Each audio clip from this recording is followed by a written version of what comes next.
नमस्कार, स्वागत है आप सभी का हमारे चैनल में।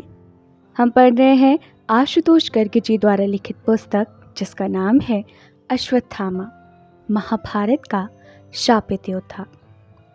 आज हम भाग 21 पढ़ना आरंभ करेंगे, तो चलिए आगे पढ़ते हैं। अगले दिन प्रातः युद्ध आरंभ होने वाला था। उस महायुद्ध के कुछ नियम तय किए गए थे। यह निश्चय किया गया कि सूर्यास्त के बाद युद्ध रोक दिया जाएगा और दोनों पक्षों के लोग एक दूसरे से निर्भय होकर मिल सकेंगे। सेना छोड़कर बाहर जाने वालों को ऐसा करने की अनुमति दी जाएगी। भयभीत अथवा अचेत व्यक्तियों का वार नहीं किया जाएगा। ऐसे लोगों पर जिनके अस्त्र शस्त्र और कवच नष्ट हो गए हों, जो शरणागत हों अथवा जो युद्ध छोड़कर भाग रहे हों, वार नहीं किया जाएगा। यह भी स्पष्ट किया गया कि जिसने अस्त्र शस्त्र नीचे रख दिए हों उस पर प्रहार नहीं किया जाएगा। रणभूमि में जब युद्ध के नियम निर्धारित किए जा रहे थे तो उस समय धृतराष्ट्र अपने राजमहल में व्याकुल हो रहा था। कुरुवंश में होने वाले उस महायुद्ध की नींव रखने में उसकी भी महत्वपूर्ण भूमिका थी, किंतु विकलांगता के चलते युद्ध में भाग लेना तो दूर, प्रकृति ने उसे युद्ध की घटनाओं को देखने से भी वंचित कर लिया था। सबको पता था कि युद्ध में विजय उसी की होगी जिसके साथ धर्म होगा। ज्ञानीजन यह भी जानते थे कि वासुदेव कृष्ण सदा धर्म के साथ होते हैं और उसी धर्म का साथ देने के लिए उस युद्ध में कृष्ण ने अपनी नारायणी सेना तक को त्याग दिया था और वे अकेले पांडवों के साथ खड़े हो गए थे। धृतराष्ट्र को छोड़कर अन्य सभी को कौरव पक्ष की पराजय का पूर्वाभास था, किंतु पुत्रमोह और राजभोग की लिप्सा ने अंधे धृतराष्ट्र को विवेक से वंचित कर दिया था। उसे विश्वास था कि भीष्म, द्रोणाचार्य, कृपाचार्य, कर्ण और कृष्ण की नारायणी सेना के सहयोग से उसके उन्मादी पुत्र दुर्योधन के लिए वह युद्ध जीतना कठिन नहीं होगा। यद्यपि धृतराष्ट्र जानता था कि उसे अपनी महत्वाकांक्षाओं की पूर्ति हेतु अपने तथा अपने अनुज पांडु के पुत्रों के रक्तपात के अतिरिक्त कुछ नहीं मिलने वाला था, तथापि उसके मन में उस भीषण रक्तपात को देखने की इच्छा थी। उसने त्रिकालदर्शी वेदव्यास को स्मरण किया और उनसे उस युद्ध को देखने की इच्छा व्यक्त की।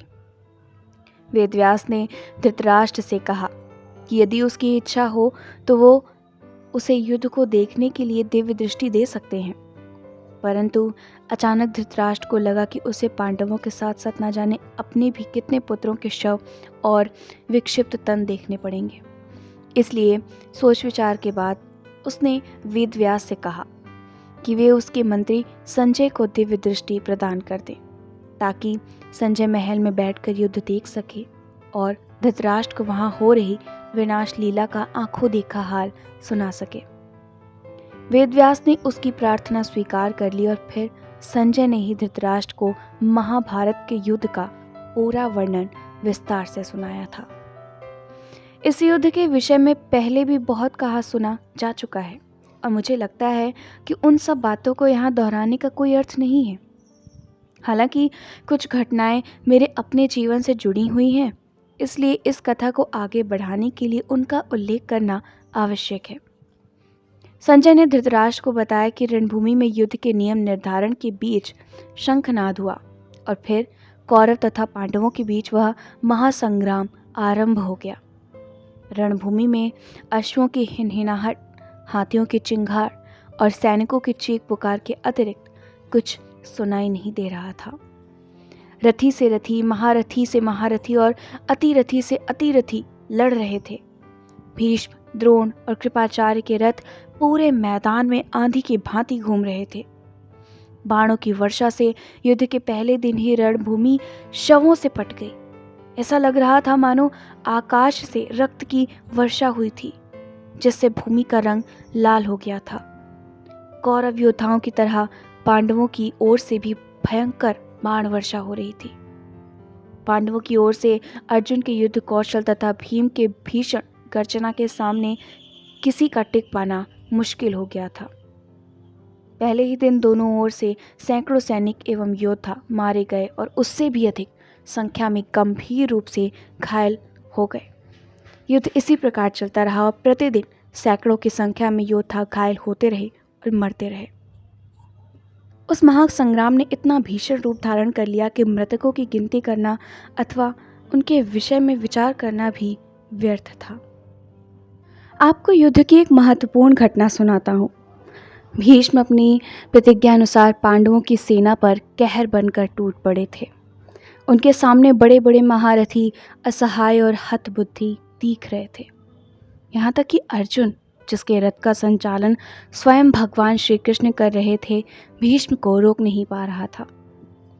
एक समय तो ऐसा आया कि भीष्म के नेतृत्व में अनेक योद्धाओं और महारथियों ने एक साथ अर्जुन को घेर लिया।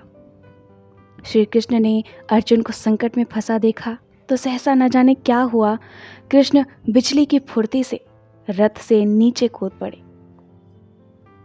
कृष्ण बिजली की फुर्ती से रथ से नीचे कूद पड़े और अगले ही क्षण मैंने देखा कि उनके हाथ में सुदर्शन चक्र चमक रहा था। उनके पैरों की धमक से भूमि कांपने लगी।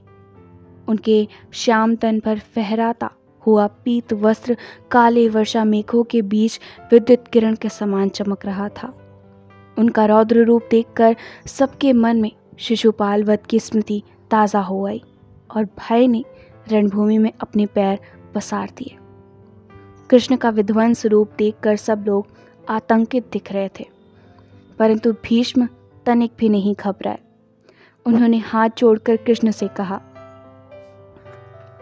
हे चक्रधारी माधव, आप इस संपूर्ण जगत के स्वामी हैं और सबको शरण देते हैं। आपके हाथ से यदि मैं मारा गया तो मेरे लिए इससे अधिक सौभाग्य की बात क्या होगी। आइए प्रभु, मेरे प्राण लेकर मेरा गौरव बढ़ाइए। हजारों सैनिकों को प्रतिदिन मार गिराने वाले भयंकर भीष्म की सहृदय आंखें भक्ति व प्रेम से गीली हो गई थी। कृष्ण के हाथ में सुदर्शन चक्र अब भी घूम रहा था और उनका चेहरा क्रोध से लाल था।